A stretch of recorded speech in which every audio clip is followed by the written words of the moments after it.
Hey, welcome to Wangouts. We're just a bunch of random guys who are making a podcast for the hell of it because we're awesome like that.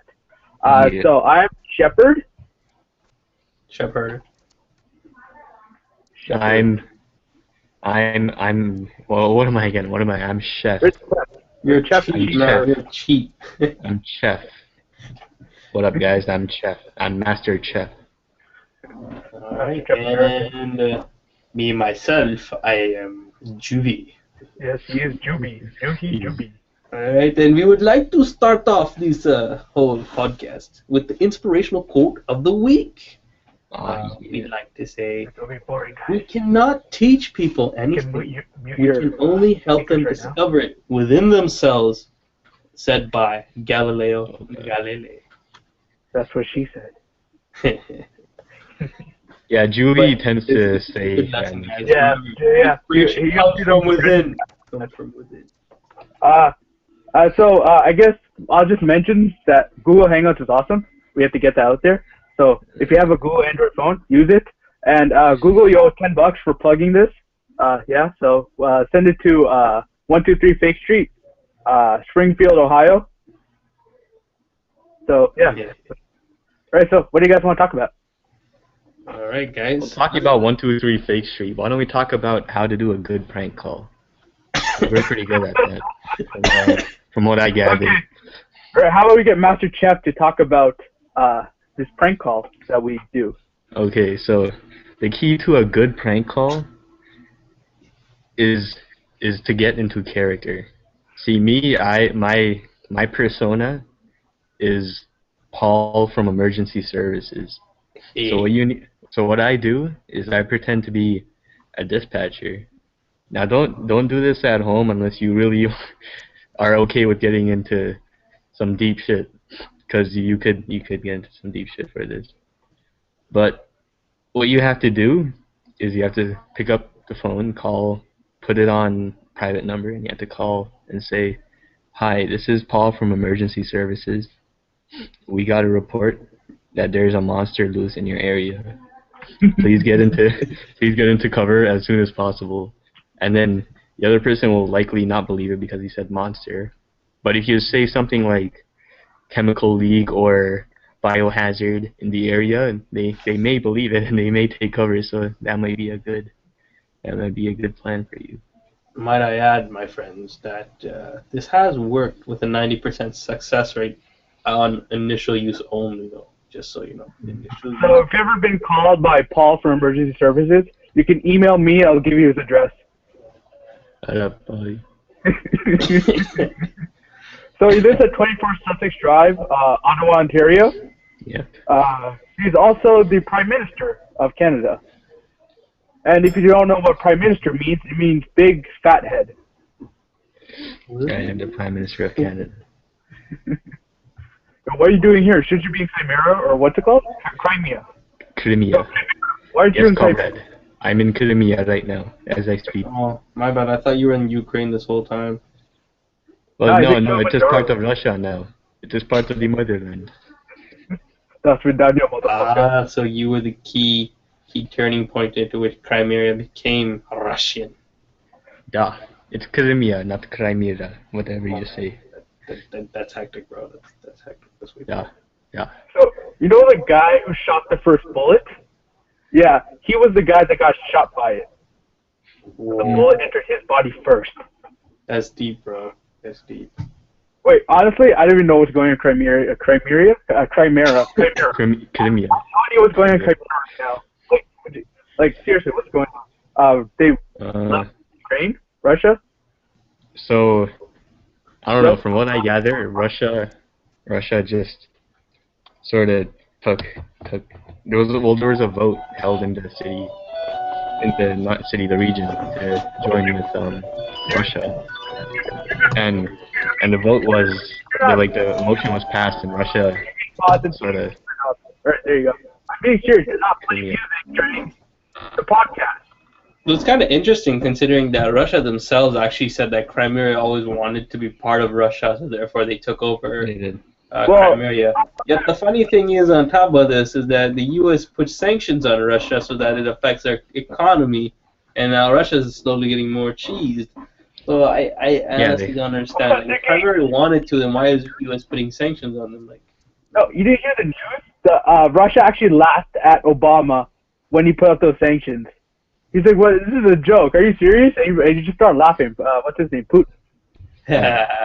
So this is why Putin's reputation is going up in Russia. They made a public statement the other day that they're testing their intercontinental ballistic missiles. Yeah, I heard he's renaming Moscow to Putingard. Putin. Yeah. Back to the Crimea thing. My brother was saying, he was like a really smart guy, I guess you can say. He was saying how when the Soviet Union was split, they just pretty much gave that sector to Ukraine, even though most of the people who lived there wanted to stay with Russia. So even from back then, the early 1990s, there's a whole pro-Russia thing over there. And then when that happened, obviously they, the whole thing happened. They want to go back to Russia. But yeah. Actually, guys, since we're on this topic, I find it, I just want to kind of divert here, but I recently just read an article actually relating that, you know, the way the U.S. has their power of dominance ever since World War I/II, how they've supported the world and how they've come out from the world, kind of being like, you know, like when they go try and help the world, while their intentions are good, sometimes they don't always do good. Yet at the same time, many countries over the world actually want help from the U.S. And now that they're kind of bringing everybody back, you know, taking out troops from Afghanistan, etc., everybody, like, ever since, like, considering the Iraq phase has passed by, now everybody wants U.S. to be now more involved again within the world, which is interesting. But now the U.S. citizens don't want to be involved because of how they've been treated over Iraq and stuff. The thing with the United States, since its formation, 1773 or so, it was pretty much isolated up until World War II. It was not part of World War I. World War II, the only region that they actually joined was Japan from Pearl Harbor. And it's funny, though, that the U.S. has always claimed to be the victorious people in World War II when, you know, Canadians played a key role in the victory. Well, not really. It was actually the British and the Americans, and since we were still technically a British colony, it was a British win, technically, for every win that Canada had. But remember, those people came from this land, Canadian soil. We repatriated the Constitution in 1982. What that means is...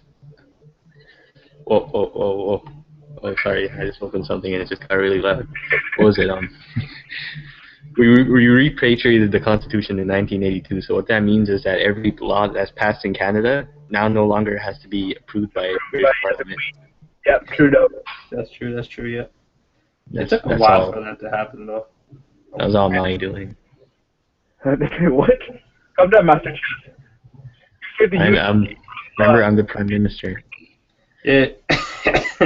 It was interesting, though, considering that, you know, when America separated from the British motherland, there was so much violence here, you know.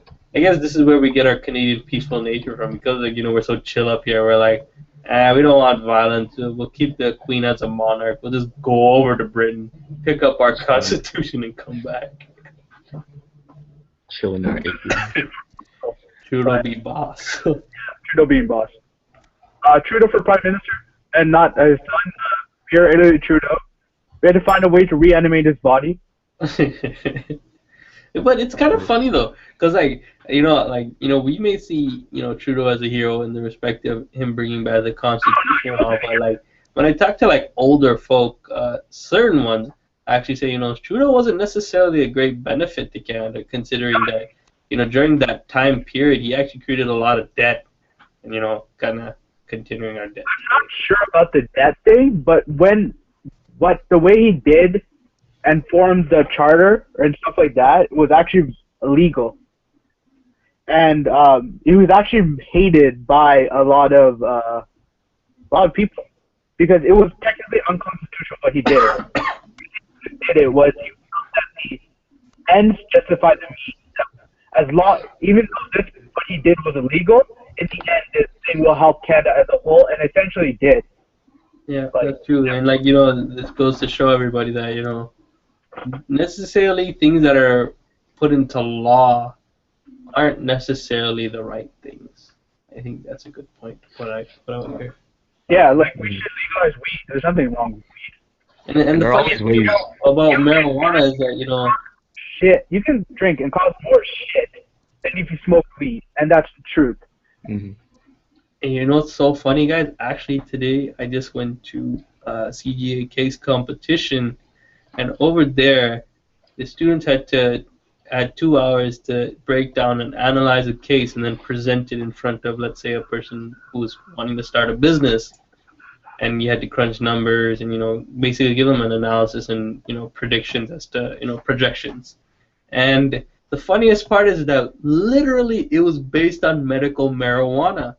Actually, there's a huge movement. I'm pretty sure everybody listening to this probably knows this by now. But there's a huge movement within the U.S. and there's also a huge movement within Canada to get marijuana legalized. Before, medical marijuana, you could have either created it yourself, have someone designated to make medical marijuana, or you could have bought it straight from the government. And now the government is creating licensed producers. But in 2015, if the conservatives win, that means that marijuana will still be decriminalized, but sadly we won't be able to grow it ourselves. But if the liberals win, there's a high chance it'll be legalized, so therefore we'll be able to even grow it too. Yeah, I heard Trudeau's son smokes a lot of weed. Yeah, so you know, it's funny considering that they say that, because yet they don't arrest him, you know, considering he's breaking the law. Well, look out, Mayor Rob Ford. Yeah, arresting politician. We should talk about Mayor Rob Ford, the crack king of Toronto. Oh, yeah. From now on, we'll call him Boomer from Lesser District. Okay? So, Mayor Boomer smoked a whole bunch of crack, and he's not arrested. There's nothing going, like, he's free, yet all the people around him who smoke crack are not arrested. that does not make sense to me. Because he smoked crack and he admitted it. Well, he was forced to admit it. But even then, why isn't he arrested? This just goes to show you how nice Canadians are, considering that it was a past mistake, bro. It's all good. Well, no. How does this relate to Canada being nice? Because they still arrested the guys that were around him when he smoked crack, who were just bystanders, I guess you can say, but they didn't arrest him. I wonder. I'm guessing because he's in a position of power to an extent. Really brings into And question judicial the independence. inequalities of society is that, you know, if you have a position of power, you know, you have a really good safety net. It's bullshit, man. All right. So next, when I run for prime minister, I'm going to make sure that every politician allowed to smoke weed and not get arrested for it. I'm pretty sure that's gonna come soon, anyways. So there's no need for that. It's moving quickly. Well, the Apparently, can I just quickly put this out there? let me just finish, or whatever. Go ahead. No, I just wanted to say that apparently I just heard today that in British Columbia at about like 4 a.m. or something, or at 4 p.m. or whatnot, it was just like medical marijuana was just legalized. So I was just like, because like people who were previously making it were going to be stopped, like they weren't going to be allowed to make it anymore because licensed producers were only going to produce it. But now the court in British Columbia just changed the whole, you know, just twisted and turned. I'm like, whoa, that's hectic. Cool story, bro. Cool story. British Columbia has a funny history with drug laws.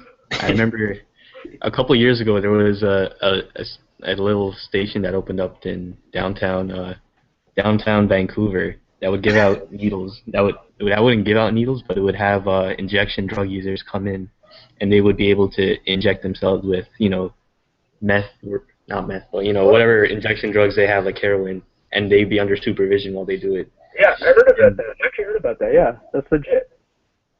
And the Governor General of Canada brought a case against, I think it was BC Health Services that created the site, and brought into question whether they had the power to do that. I think it was.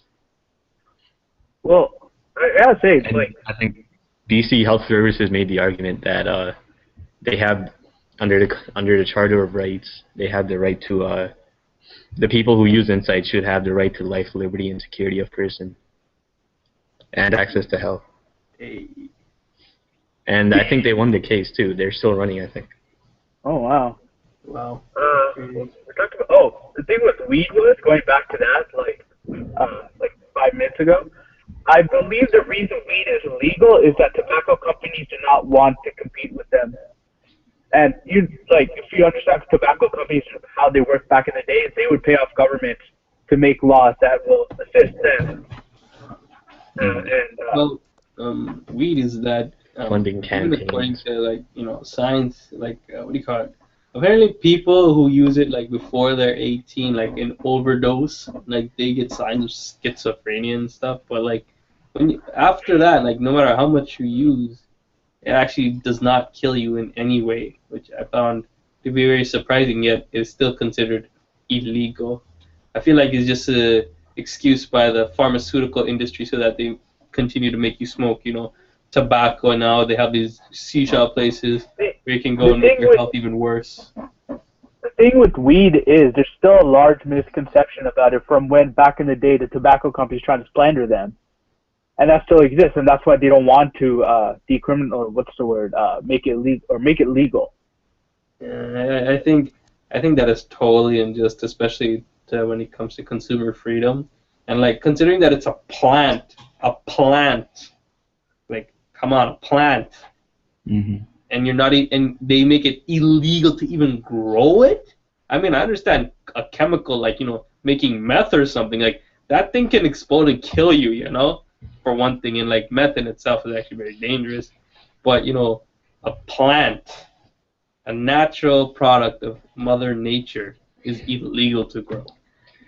I found that to be very unjust. If you ask me. Yeah, Juvie says a lot of things like this. He thinks anything that grows from the ground is better than anything that's lab made. Well, I heard under the sea it's better. Why don't we just go Lewis? Go eat Squidward.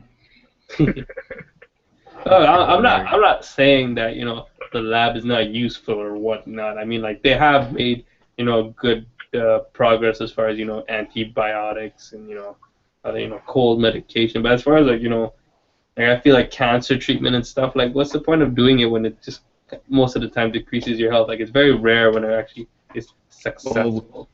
Well, cancer treatment? The population is growing and there's not enough food to feed everyone. You're gonna have to what? Develop. No, you're gonna need genetically modified plants. For president or prime minister or whatever, he's gonna make nuclear medicine illegal just because we can reduce the population growth by that. Because of that. That's true. But I think Canada wants to grow its population rather than reduce its population. I mean, what I'm trying to say. A country like China or India, I can see them trying to control their population. But we should go to China and kill everyone. No, I'm not saying. The AK-47s, guys, going to Beijing. No, but if you take this into consideration, I mean, Canada versus, let's say, Beijing or whatnot, I'm guessing most of you would agree that there's a high, most people here are much more educated because every child has a right to education since they're born here in Canada. But in the same respect, when they grow older, they work harder, so therefore they have less time, and this results in them having either fewer kids or only one or two kids, while compared to people who are illiterate. I'm not trying to claim anything. No, that's not the reason. That's not the reason why there's such a huge population in China.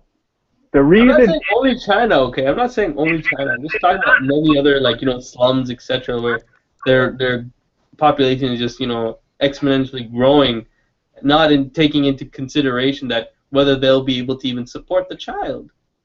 No, that's not the issue. The issue is they do not know what condoms are or birth control. Yeah, but how do you know what condoms are when you can't even afford them and you can't even make a day's, worth of food? from what I understand, a lot of families in developing countries, they have more kids so that the kids can go to work and provide for the family because they don't make a lot of money there. Yeah, but that's in some developing countries. That's only in some. That's not all though. That's all. Yeah, it's not all of them. You're right, though. That's a valid point. That both my parents come from big families, and they say something similar growing up. They were like that. So it's not true. I'm not saying it's not true. It is true, but that's not the predominant issue. The predominant issue is that they do not know what birth control is. No, that relates directly back to education. If you ask me, like, is the knowledge of it, and like also I guess circumstances as well. I mean, like if you're bored and you have nothing to do, I mean, what else are you gonna do? I just putting it out there, just saying it. And then whoops, it happened. My bad. It's like, it just made me think of those MTV commercials where it's like sex is not an accident. There's weird ways that people just accidentally fall and have sex. Oh man. Oh no, I'm falling down the stairs. I better not fall that guy's penis. Okay, man, you're going too far now. You're going too far. Honestly, It happens.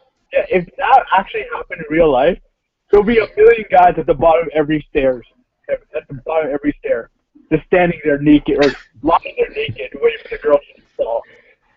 Mm-hmm. Now we're babies. I don't know why it muted itself.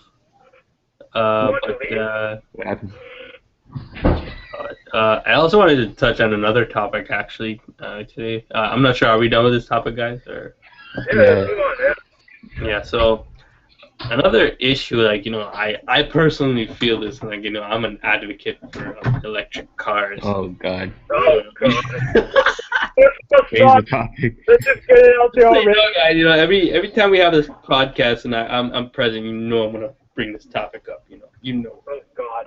Oh God. You're gonna talk about a silly electric car. He's going to talk about the car that's most awesome electric car, way better than gasoline cars, if you ask me. It's a better perspective. Not necessarily. Don't hate, appreciate. Hey, at least I can fill up my car when I need to. And be on my way. Don't leave not again. Footprint. Oh no electricity. Gotta wait 20 hours to recharge my car. 20 hours? Who said 20 hours? Half an hour is good enough for me. Half an hour and you'll go 2 meters. This is the truth. This is the truth. The fact is, electric cars, really cool ideas. They work. They're really smart. I like electric cars, but not the way they're being made right now. The problem with them is batteries. Batteries that need to be charged fast. They have to be able to be charged as fast as gasoline cars, and as well, they have to have range. Those two reasons do not make them practical, especially living in the suburbs. That's true. I can't deny that. It does affect people living in the suburbs. But also on that note, actually, I'd like to note that we could always have battery swap stations as well. I mean, Tesla did actually show it in a presentation that it's actually way quicker to switch your battery than to fill up your tank full of gas. But have you seen the Tesla battery? Yes, I have seen it. Isn't it like a couple thousand batteries put together? It's the size of the chassis. The entire chassis is pretty much the battery. You're gonna need a forklift to get it out of there. Chill there. Remember, at the bottom of the vehicle, so like the whole underfloor of the vehicle is the battery. So it is able to be screwed off and then therefore put back on. And if you take that into consideration, then that means, you don't have to worry about your battery being screwed over or whatnot. You're at home. Okay, think about this. You're at home. You have to do a battery swap because you have to go out. Your dad's having a heart attack. May not it's going to happen. I'm just saying. And in case it happens, you have to do a battery swap in less than 5 minutes. I don't think that's possible. It is. Go check it out. They did it literally under like what is it? How much does a spare battery cost anyway? They did it twice in 5 minutes. Twice. $12,000 spare battery. $12,000 for a spare battery that's gonna lay around. No, and they didn't say it would cost $12,000 because remember, I can- it's taking your original battery and then putting another one inside that's charged. Yeah. Remember, that's what it's doing. It's just swapping it. I'm guessing like it would probably cost you like what, 20, 25 bucks, which is still much cheaper than compared to buying a full tank of gasoline, especially in today's market and today's rising gas prices.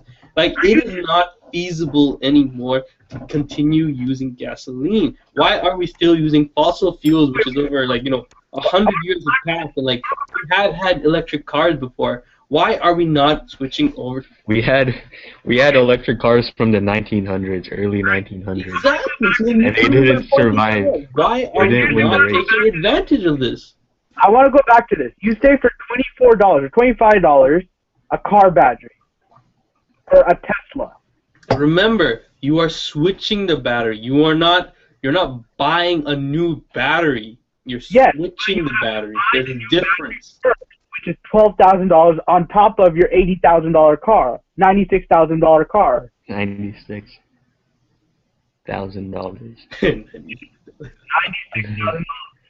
See, I don't see why you don't just buy an Aston Martin Vantage, like a 2009 Yeah, one. a car like that just burns a crazy amount of fossil fuels that requires ridiculous amount of maintenance. It doesn't require that much maintenance. The Tesla And Model S is like the first kind of premium car where like it would, a regular that car would person still bought it, cost you. you would probably afford to be able to even use it in day-to-day life. You Like can get an '08 Aston Martin Vantage for about $80,000. That's like $16,000 less than a Tesla. Tell me, how long would it take you to spend $16,000 in fuel? it would be pretty. 5 years? Dude, 6 years? if you're driving an Aston Martin, how That's much a gas V12. does that burn? Probably In a 20 year. miles, probably 19 miles per gallon. Yeah, I don't know how much. It's not that much more than. Yeah, within like 2 years, you're already If you drive covering it- 2 to 3 years. You're already covering that cost, considering how much you travel. If you If you travel drive the in- normal commute of a normal person, which is usually drive in, like, averagely now third or like fourth what, an hour.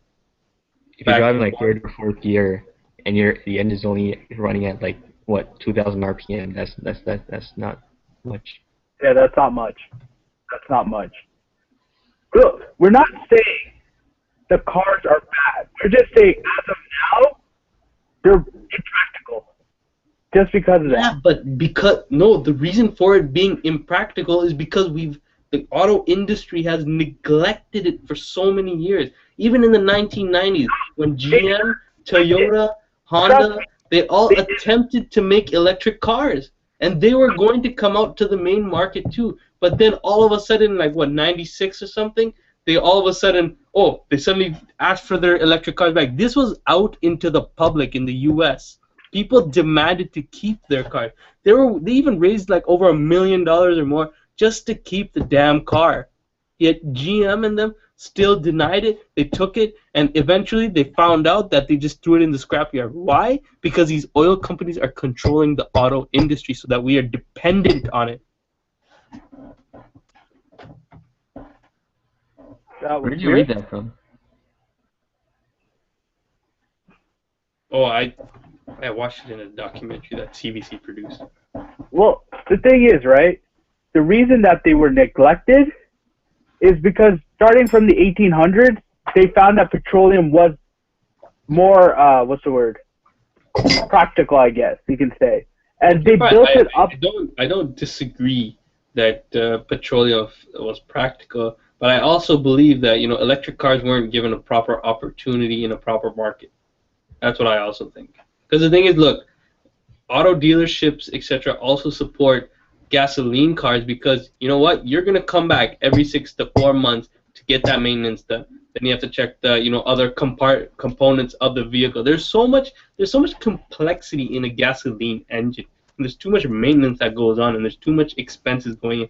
And even many people have pointed out, like The thing is, it is not cheap to have a car. It is not cheap to have a car, and I'm talking from personal experience too. Well, the thing is, Juby, the thing is, what you're saying is true, but there's also the fact that there's still a lot unknown about the maintenance costs of electric cars. Just And you because can't. you can't really compare the cost of owning a gas car when you're buying a $96,000 electric car. I mean, if you're buying that car, you're not looking at fuel efficiency. You're looking at environmentalism or some other shit. Because this is not necessarily spending $96,000 on an That is electric not necessarily true. Cannot. It's true that, majority of the people who can even afford that car are rich people. I cannot deny that. But on the same note, those same rich people were driving around Priuses for a while because they supported the environmental factor of it. What happened is a lot of them bought it, and then they go on talk shows and say, "Oh, I own a Prius," but they don't drive it because what they're actually driving is the Ferrari or the Lamborghini or whatever while the Prius sits in their garage. And the thing with hybrids, that's not necessarily true, man. Like I'm just pointing it out there. I mean, like, why would you buy a Prius then? What's the point? Just to say that because they have the money and they want to look environmentally conscious. And the thing is, Top Gear, all the guests that environmentally conscious if you're not even sitting in the driver's seat if you're seen driving a Ferrari around the street and then all of a sudden you're like, oh, I own a Prius. How does that work? That doesn't work that way. Just because you own a Prius doesn't mean you're environmentally friendly. Well, like, people are actually driving around, Tesla Model S's everywhere now. Like even that guy from freaking Avengers bought up a Tesla Model S. What do you got, Hawkeye or whoever? I don't know his actor. That's Hawkeye. But whatever his actor name is. But he even bought a Tesla Model S. Okay, but I will go back to hybrids. I just want to mention Before you go back, I just wanna quote one thing. Wait, no, I want to mention this quick, right? About hybrids. Hybrids can actually produce more gasoline emissions than a regular car. The only reason that they're good for the environment is if you drive it in the right way, which most people don't. So even if you own a Prius and say, oh, I'm conscious of the environment, there's a highly likely chance that you're not, because you're not driving it properly. I remember hearing somewhere that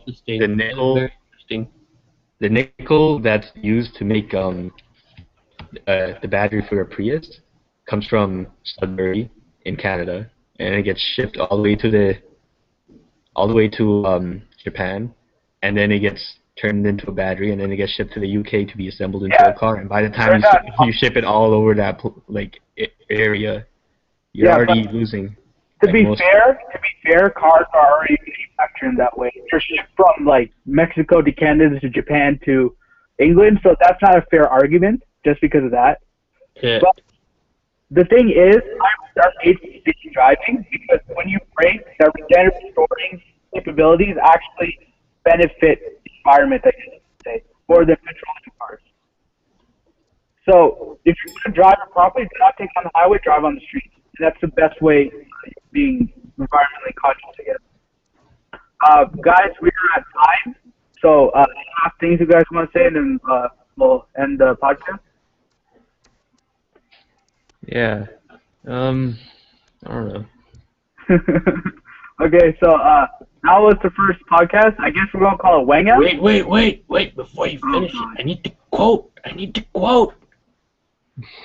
Give me a second. I'm gonna say. Okay, here. Say some quote. Here, look. This is a quote by Elon Musk. Based on what just happened in New Jersey recently, which they were banned from selling cars. Out of nowhere, it happened within a few days. This is ridiculous. The New Jersey Auto Dealer Association all of a sudden were you can't sell cars like this directly to consumers and stuff, blah blah blah. And then all of us in the Christie administration just suddenly banned Tesla cars from them selling cars to consumers. And that's personally speaking, I think it's a attack on consumer freedom and consumer choice. But again, I just want to read this quote right now. When Tesla came along as a new company with no existing franchisees, the auto dealers who possess vastly more resources and influence than Tesla nonetheless sought to force us to sell through them.